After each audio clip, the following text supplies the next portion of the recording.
তো হাই বন্ধুরা, সবাই কেমন আছো? আশা করি সবাই ভালো আছো।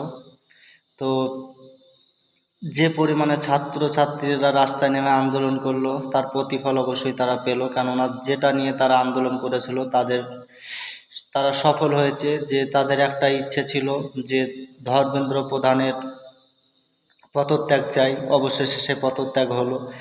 সব থেকে তো ভালো জিনিস, যেটা ছাত্ররা জেনে আন্দোলন করেছিল, অবশেষে এতদিন আন্দোলন করার পরে সরকার তাদের দিকে তাকিয়েছে, ধর্মেন্দ্র প্রধান পদত্যাগ করলো।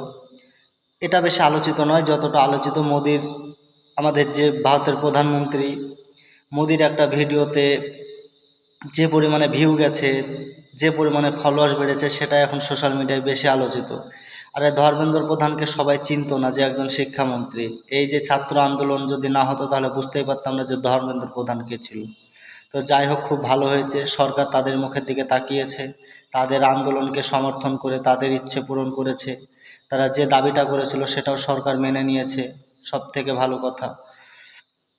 তো যে পরিমাণে টর্চার হয়েছে ছাত্রদের উপরে, যে পরিমাণে ছাত্রীরা শ্লীলতাহানি হয়েছে, তা আমি বলতে চাই এটা যদি কিছুদিন আগে হতো তাহলে এত কিছু হতো না। যে পরিমাণে মানুষকে একটা বিভ্রান্তির মধ্যে ফেলেছিল সেটাও মানুষকে পড়তে হতো না।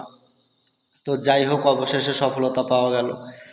তো আমাদের রাজ্যের মুখ্যমন্ত্রী শুভেন্দু অধিকারী মহাশয়ের উদ্দেশ্যে আমি কিছু বলতে চাই যে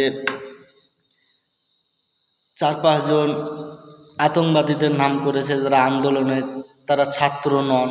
আমি জানি না সে ছাত্র কি ছাত্র নন, যদি ছাত্র না হয় সে ছাত্রদের সাপোর্টে হয়তো আন্দোলন করেছে। তাদের গুন্ডা দমনের আইনে তাদেরকে নাকি এমন অবস্থা করে দেবে আমাদের রাজ্যের মুখ্যমন্ত্রী শুভেন্দু অধিকারী মহাশয়, তাদের 3 পিঢ়ি সেটা মনে থাকবে যে কি ভুল করেছে তারা। তো স্যার, আপনার উদ্দেশ্যে আমি কিছু কথা বলতে চাইছি। শুভেন্দু অধিকারী মহাশয় গুন্ডা দমন বিল পাশ করেছেন, খুব ভালো কথা। তার পাশাপাশি যদি রেপিস্টের জন্য কোনো একটা আইন পাশ করতেন, যে পরিমাণে আমাদের পশ্চিমবাংলায় রেপ বেড়েই চলেছে, দিনের পর দিন বেড়েই চলেছে, এই নিয়ে কিছু একটা আইন পাশ করুন না স্যার। কেননা এত কড়া পদক্ষেপ নেন তাদের উপরে, কেননা তাদের বোর কাছে গেলেও তাদের যাতে ভয় লাগে যে আমরা ভুল করছি না তো কোনো কিছু, এই জিনিসটা যেন তাদের মাথার মধ্যে থাকে। এরকম আইন একটা আমাদের পশ্চিমবাংলাতেও পাশ করুন না।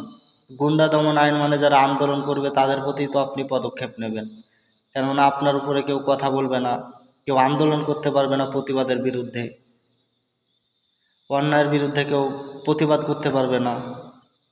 তো যাই হোক, আপনার যেটা ভালো মনে হয়েছে সেটা করেছেন। তো আমরা চাই গুন্ডা দমন বিলের পাশাপাশি একটা রেপিস্টের ব্যাপারেও কোনো কড়া পদক্ষেপ নেন আপনি। যে পরিমাণে আমাদের দিনের পর দিন রেপ বেড়েই চলেছে, এটা সরকারের দায়িত্ব। আর একটা জিনিস সব থেকে বেশি আপনি ভালো করেছেন, সেটা হচ্ছে যে পশ্চিমবাংলায় বাংলা ভাষা বাধ্যতামূলক করেছেন।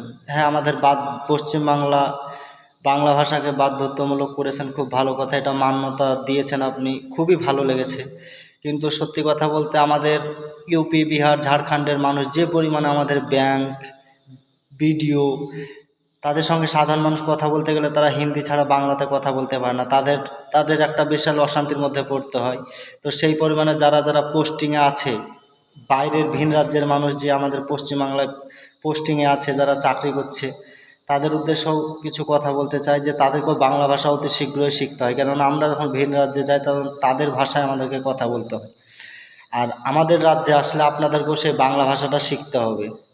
যে পরিমাণে শুভেন্দু অধিকারী মহাশয় যে কথাটা বলেছে সেই কথাটা আপনাদেরকেও মেনে চলতে হবে। আর যদি শুভেন্দু অধিকারীর কথা যদি আপনি না মানেন তাহলে ভাববো যে এটা জানি না কি ব্যাপার।